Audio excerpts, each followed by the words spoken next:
Muchas gracias, Miguel, y desde luego comenzar agradeciendo a vosotros como organizadores la invitación a participar en este 6º Congreso Nacional de Innovación y Servicios Públicos. Y efectivamente, la compra pública innovadora, tanto que un instrumento de política económica y de política de innovación, es algo que ya se presentó el año pasado por mi predecesor, por Luis, con lo cual este año donde quiero hacer énfasis es en la evolución de los últimos 5 años en los que de manera sistemática se ha ido desplegando el instrumento y sobre todo en la evolución a futuro. Las tendencias, el qué estamos haciendo a día de hoy y qué vamos a seguir haciendo en los próximos meses y años con respecto a este instrumento. Y para ello he preparado una presentación breve con 5 puntos que básicamente pretende identificar las razones de lógica económica por las cuales se viene desarrollando de manera continuada este instrumento, como digo, desde el año 2010 hasta la fecha. En segundo lugar, los objetivos que perseguimos desde el punto de vista de servicio público a la hora de afrontar cada una de las operaciones que apoyamos como compra pública innovadora. Seguidamente, hablar de los instrumentos con los que los estamos apoyando y dar unas pinceladas sobre cómo operan esos instrumentos, para terminar con los cuarto y quinto punto, que básicamente tratan de decirnos qué se ha hecho en los últimos años, cuánto hemos invertido con estos instrumentos y, como digo, sobre todo, como decía hace unos instantes, qué vamos a hacer con estos instrumentos, cuánto vamos a invertir y en qué tipo de operaciones a partir de desde ya, porque de hecho gran parte de la financiación se estructura junto con fondos nacionales, con fondos europeos. Sabéis que el nuevo horizonte de programación comenzó en el año 14, con lo cual en lo nuevo estamos ya y quiero hacer énfasis ahí para que veáis un poco efectivamente qué tipo de operaciones y qué tipo de áreas de inversión son las que estamos considerando. Con lo cual vamos allá. Ahí está. Esto funciona bien. En primer lugar, esta diapositiva lo que nos está mostrando es nuestro sistema de innovación. Sabéis que este instrumento, compra pública innovadora, surge, se diseña en el ámbito de los servicios públicos que fomentan la innovación empresarial. ¿De acuerdo? Con lo cual, este es nuestro sistema de I+D+I. Y no sé si el puntero funciona así. Si veis, efectivamente, esta es nuestra posición económica en el ámbito de la Unión Europea. Sabéis bien que es aproximadamente la 5ª posición. Y aquí podemos ver, efectivamente, las fracciones sobre el PIB de nuestra inversión en I+D+I, incluso los resultados obtenidos medidos como producción científica y como índice de innovación. Y vemos dos comportamientos que son bastante distintos. En cuanto a la inversión pública en I+D, en investigación fundamental y en investigación básica y aplicada, las fracciones de inversión son bastante parecidas a nuestra posición en la economía de la Unión Europea y, de hecho, los resultados medidos como ranking no son malos. Es más, son incluso un poco mejores en proporción. ¿Se me está oyendo ahora mejor? Vale, gracias. Son unos resultados incluso mejores a nuestros ratios de inversión. Sin embargo, la inversión en I+D+I en el ámbito empresarial efectivamente es un área de mejora dentro del sistema de I+D+I español y los resultados también. Invertimos poco en la transformación de un conocimiento en donde sí que estamos invirtiendo y estamos obteniendo unos resultados bastante significativos, pero en esa transformación del conocimiento en soluciones, en bienes o servicios de mercado, en incremento de la competitividad empresarial, es donde quizás no lo estamos haciendo tan bien. Y es ahí donde viene a hacer énfasis el instrumento de compra pública innovadora. Por esta situación de nuestros sistemas, por lo que se han ido desarrollando medidas, instrumentos de política de innovación que tratan de hacer énfasis aquí, básicamente en atraer la inversión privada en I+D+I. Dos razones de lógica económica, por tanto, nos impulsan a desarrollar ese nuevo instrumento, el de compra pública innovadora. Por un lado, la fracción que el gasto público representa sobre el PIB. Es conocido que efectivamente el gasto público oscila entre el 10 y el 20% del PIB de un Estado miembro de OCDE. Pongo una horquilla intencionadamente amplia, aunque muchos, por ejemplo, de los informes de la Unión Europea podemos ver valores superiores del orden del 15 al 17, porque efectivamente los sistemas de contabilidad nacional de distintos Estados miembros OCDE no son iguales, y esta horquilla cubre todos los rangos. Lo que sí nos dice es que destinar una pequeña fracción de este gasto público en favor de la I+D+I supone un aumento significativo del gasto público en favor de la I+D+I, cosa que per se efectivamente tiene un aumento importante sobre la competitividad empresarial. Pero es la segunda razón la que resulta más importante a la hora de poner en marcha instrumentos de compra pública innovadora. Es la capacidad de atraer inversión privada a la I+D+I, hacia la I+D+I. Resulta lógico pensar que cuando una empresa va a afrontar la decisión de desarrollar nuevos bienes o servicios, la probabilidad de que efectivamente afronte esos proyectos y la intensidad, medida en términos financieros, de que la afronte, será superior si la necesidad es identificada por sus clientes y existe un compromiso de compra, si la solución funciona, que si el origen de ese desarrollo es endógeno. Pues bien, con los modelos econométricos de los que disponemos podemos estimar cuál es la probabilidad y cuál es la intensidad de que eso ocurra. Y con esos modelos lo que nos vienen a decir es que básicamente la probabilidad de que las empresas afronten proyectos de I+D se duplica y la intensidad del esfuerzo inversor en I+D+I aumenta hasta en casi un 80%. Con lo cual, es uno de los instrumentos dentro del portfolio de medidas de fomento de la innovación empresarial con mayor capacidad para atraer inversión privada hacia la I+D+I. Y estas dos son las razones de lógica económica que han impulsado a que en los últimos 5 años, de manera continuada, hayamos ido desarrollando los marcos presupuestarios, financieros, jurídicos e incluso instrumentos financieros nuevos y los hayamos ido probando en la manera en que veremos a continuación. Esa lógica económica la transformamos en 3 objetivos a la hora de identificar y priorizar las áreas donde vamos a invertir. En primer lugar, el objetivo de una operación de compra pública innovadora debe de ser la mejora de los servicios públicos. Mejora que puede ser entendida en términos de eficiencia, pero también de eficacia. Esto es esencial, porque para que efectivamente se produzca esa fuerte intensidad de inversión privada en I+D, es necesario que la demanda potencial del cliente, en este caso del cliente público, sea percibida como real. Y eso es más probable cuando efectivamente identificamos claramente que existe una mejora del servicio público y un interés de ese servicio en desplegar, en comprometer su presupuesto para efectivamente incluir esa innovación en el servicio público. En segundo y en tercer lugar, lógicamente, como unidad, como servicio que nos encargamos de fomentar la innovación empresarial, perseguimos apalancar fondos hacia la I+D+I empresarial. Ya hemos dicho que per se la inversión en I+D pública y privada aumenta la competitividad empresarial y apoyar la comercialización de esa innovación.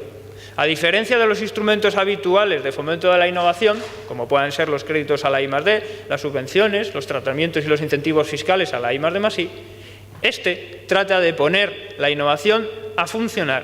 No buscamos financiar el desarrollo de una solución que si funciona ya veremos cómo comercializamos, sino directamente comercializar esa solución poniéndola en casa del cliente, utilizando al cliente público como cliente lanzador o cliente de referencia. Para hacer esto realidad se han desarrollado una batería de instrumentos que básicamente son los que están aquí. En primer lugar, se desarrolló una guía de compra pública innovadora cuya primera versión se aprobó en noviembre del 2011 por la Junta Consultiva de Contratación Pública. La segunda ya está disponible en la web desde finales del año 2015 en la web del Ministerio de Economía y Competitividad, cuyo propósito es facilitar tanto al comprador público como a los posibles suministradores a tratar con la innovación, en tanto que incertidumbre técnica y riesgo financiero dentro de un contrato público que efectivamente a veces tiende a primar determinadas certidumbres que podrían ser contrarias a la innovación, pero que el marco jurídico del que disponemos sí que permite incluir dentro de los contratos. La manera en la que podemos trabajar con esa innovación para incluirla en los contratos públicos es la que aborda la guía de compra pública innovadora.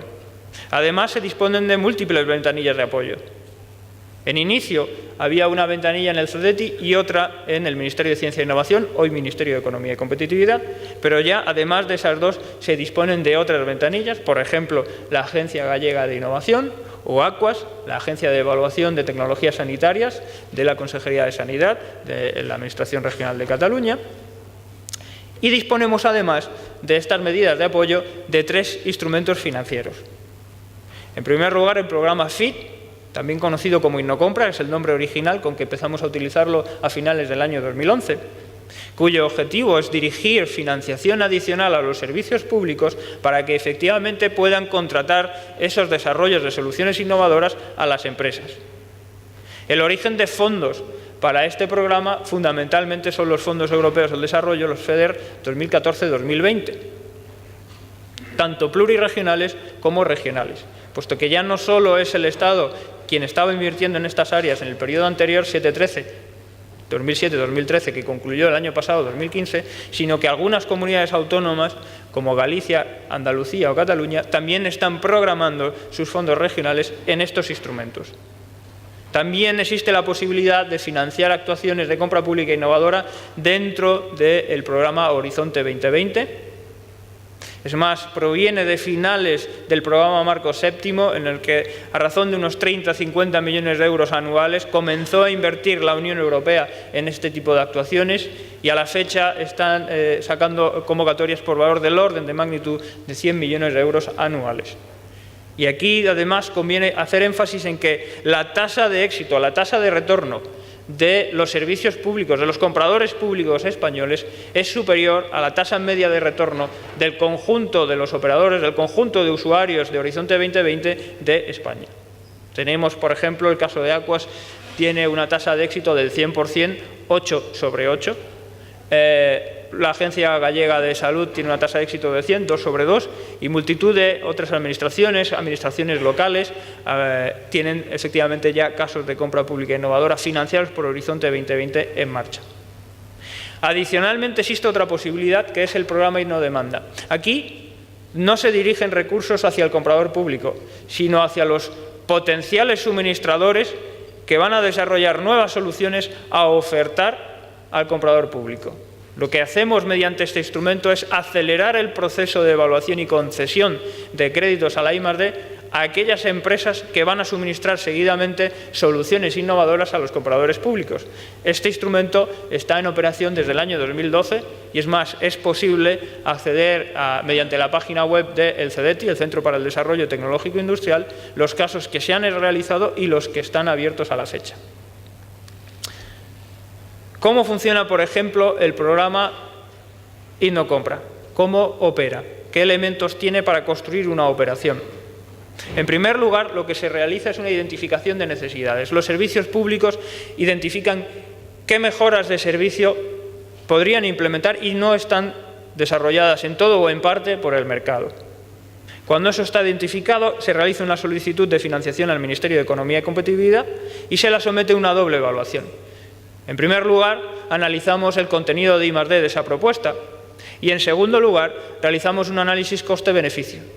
Analizamos, bajo las hipótesis de que el resultado de la I+D sea favorable, cuál será el impacto en términos económicos sobre el servicio público de la eventual despliegue de esa solución. Es decir, no solo consideramos el desarrollo de la solución, sino su despliegue, su contratación en serie dentro del servicio público.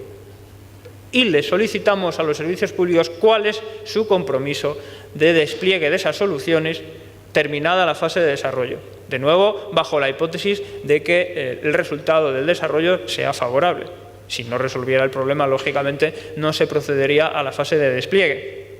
Cuando se superan esas dos evaluaciones, lo que hacemos es formalizar un convenio de colaboración con ese comprador público, donde, entre otras cosas, tiene que cumplir, lógicamente, las normativas de ayuda de Estado, de las que debe de estar excluido, y, por tanto, no debe de entrar dentro de un sistema de ayuda encubierta mediante la licitación pública. Y en tanto que utilizador de la contratación pública, usuario, mejor dicho, de la contratación pública, es necesario que utilice algunos instrumentos específicos para la inclusión de la innovación en los contratos públicos. En primer lugar, la consulta al mercado. Mediante este mecanismo, un servicio público que ha identificado qué áreas quiere mejorar, incluso que identifica algunas vías para alcanzar esa mejora, lo que hace es poner en conocimiento de los operadores económicos, de cualquier posible suministrador, esas especificaciones. Especificaciones que habitualmente irían a los pliegos de prescripciones técnicas y a los pliegos de cláusulas administrativas, pero que no van a esos pliegos, sino que van a un formato abierto que permite durante un tiempo a los suministradores dar ideas, dar redacciones que van a variar esos pliegos. Es decir, las empresas que van finalmente a concurrir van a dar ideas para mejorar esos pliegos. Lógicamente, eso tiene un procedimiento para garantizar los principios básicos de la contratación, como son publicidad, concurrencia y transparencia y los demás.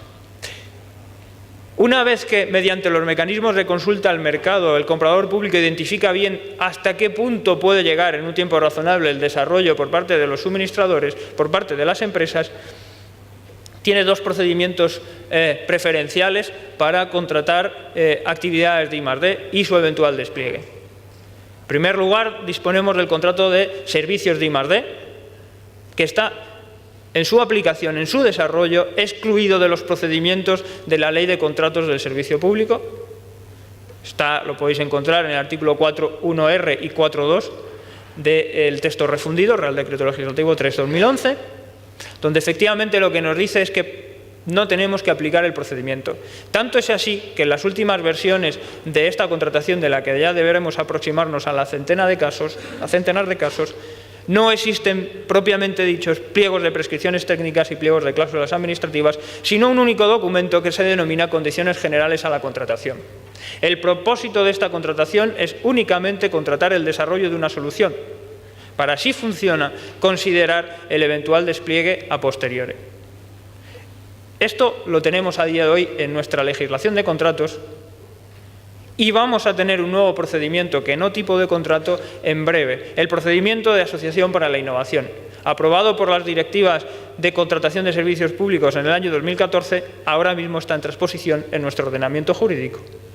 El procedimiento de asociación para la innovación lo que nos lleva como servicio público es a la adjudicación secuencial de dos contratos en un único procedimiento. Un primer contrato de servicios de I+D, donde además existe la particularidad de poder adjudicar para la misma solución varios adjudicatarios en paralelo, porque efectivamente en el ámbito de la I+D pueden existir distintas vías de resolver el mismo problema y lo que aparentemente de inicio es la mejor vía, transcurrido el contrato puede efectivamente no resolver el problema y otra alternativa sí. Luego nos encontramos en el desarrollo de este tipo de fase de I+D, de contrato de servicios de I+D, con que adjudicamos a varias soluciones en paralelo que van desarrollando por etapas y algunas de ellas no alcanzan el final del contrato, otras sí. Bajo el procedimiento de asociación para la innovación, aquellas que sí alcancen el final de la etapa de I+D acceden directamente y sin iniciar un nuevo procedimiento de contratación a un contrato de suministro, fabricación, obra, servicio, el que corresponda. Es decir, el despliegue de esa solución desarrollada en la primera fase durante un periodo máximo, está así en el borrador del nuevo texto de ley de contratos, de hasta 4 años para el desplegar la solución en el servicio público. Tenemos otro instrumento, el instrumento que os citaba anteriormente y no demanda. Es un instrumento de sincronización. Aquí no hay una nueva figura contractual, no hay un nuevo procedimiento, ni siquiera hay un nuevo instrumento financiero. Lo que ocurre es una cadena de eventos que permiten sincronizar en el tiempo cómo las empresas pueden acudir a una financiación de I+D, en este caso particular del CEDETI, para efectivamente iniciar el desarrollo de esas soluciones que seguidamente van a ofertar a los compradores públicos cuando abran los procesos de licitación. Hasta ahora se venía sincronizando en el momento previo al anuncio de licitación y desde el año pasado, con algunos casos como por ejemplo las mejoras de la seguridad vial en el ámbito de la A8, por un tema de lucha contra nieblas, lo que estamos haciendo es utilizar este instrumento, el instrumento y no demanda, sincronizado con las consultas al mercado. De manera que cuando se origina la consulta al mercado, mucho tiempo antes de que vaya a salir el anuncio de la licitación, no solo las empresas pueden efectivamente dar ideas que van a modificar los pliegos de prescripciones que saldrán a futuro, sino que además pueden acudir a financiación del CEDETI, que analiza, evalúa y resuelve su petición en un plazo máximo de 6 semanas. De manera que podemos adquirir financiación adicional para desarrollar las propuestas que incluso podemos estar aportando dentro de la consulta al mercado para cuando salga la licitación, efectivamente poder ofertársela al comprador público. Y hemos utilizado este tipo de instrumentos que, como decía, venimos desarrollando aproximadamente desde el año 2010. Pues efectivamente, en el caso particular de las inversiones con fondos estructurales del periodo 2007-2013, entre el periodo 2012 y 2015, hago el inciso de que el periodo 7-13 ha tenido una extensión de 2 años, hasta el 15, bueno, pues al final del periodo, que es cuando los instrumentos empiezan a estar disponibles, se han invertido aproximadamente unos 260 millones de euros. Ocurre que 20 millones de estos 260 se computan en el nuevo periodo de financiación, con lo cual la tasa media anual de inversión es de 60 millones de euros al año. Se han realizado unas 21 operaciones, el 60% de las inversiones es en el ámbito sanitario y nos ha permitido capacitarnos a una nueva escala, que es en la que estamos actualmente. A la fecha, el nuevo programa financiero 14-20 incluye una nueva ficha de financiación que no existía en el periodo anterior, una específica para la compra pública innovadora, cuya dotación es de 291 millones de euros, que supone, junto con la cofinanciación que tienen que aportar los servicios públicos, una inversión del orden de 400 millones de euros. La manera de identificar las operaciones, de seleccionar esas necesidades y de decidir los casos de inversión se ha transformado de un caso a caso a una aproximación programática, de manera que nuestra velocidad de inversión se ha multiplicado, se ha incrementado en un 50%. Por ejemplo, en el caso de los programas sanitarios, que decía que en el periodo anterior habíamos invertido del orden del 60% de nuestra capacidad de inversión, a la fecha estamos a punto de comenzar la segunda ronda de identificación de necesidades del programa FIT Salud, el programa de fomento a la innovación desde la demanda en los servicios sanitarios del Sistema Nacional de Salud. Ahora trabaja con todos los servicios al unísono, es decir, los 17 servicios comunitarios más, de cada comunidad autónoma, más Ceuta y Melilla. En la primera ronda se identificaron 130 necesidades, en las que tras un proceso para evitar duplicidades y generar sinergias, se sometieron a valoración aproximadamente unas 20 operaciones, de las que están aprobadas y en tramitación para inversión unas 17, que supone invertir solamente en el ámbito sanitario 60 millones de euros. Este año también, en el segundo trimestre, abriremos la nueva ronda de consultas. De nuevo involucra a todos los servicios sanitarios. Igualmente trabajamos en el ámbito de las fuerzas y cuerpos de seguridad del Estado, con un programa coordinado con el Ministerio del Interior, e incluso tenemos coordinaciones específicas con comunidades autónomas, como es el caso, por ejemplo, de la Comunidad Autónoma de Galicia, que a cierre del año 2015, y por primera vez en 2 periodos financieros, en el primer año de programación había identificado necesidades que, tras pedir 2 aumentos de asignación de Senda FEDER, colmatan la totalidad de la disposición de capacidad de inversión en esta línea en concreto en ese territorio. Tenemos otros programas en marcha de mejora de, efectivamente, servicios de lucha contra incendios, despliegue de medios aéreos no tripulados para mejora de servicios de vigilancia de fronteras, explotación forestal, lucha de nuevo contra incendios y sucesivamente. De manera que estamos en un nuevo periodo donde, como decía, tenemos programado de saque 400 millones de euros en coinversiones, a los que se añaden las fichas que decía al inicio de la presentación, las fichas de comunidades autónomas como Galicia, Andalucía o Cataluña, a las que se añaden además las posibilidades de financiación de Horizonte 2020 y, efectivamente, una aproximación programática en operaciones de mayor volumen y que tratan de abarcar la totalidad de los servicios que son susceptibles de ser financiados de todo el territorio nacional. Y como veo que ya me van efectivamente señalando que estamos en el borde, y el propósito era ilustrar efectivamente la evolución que ha sufrido en los últimos 5 años y dónde estamos, pues concluyo aquí mi presentación. Os agradezco mucho vuestra atención y, desde luego, si ahora o a la salida tenéis cualquier cuestión, pues encantado de atenderla. Muchas gracias.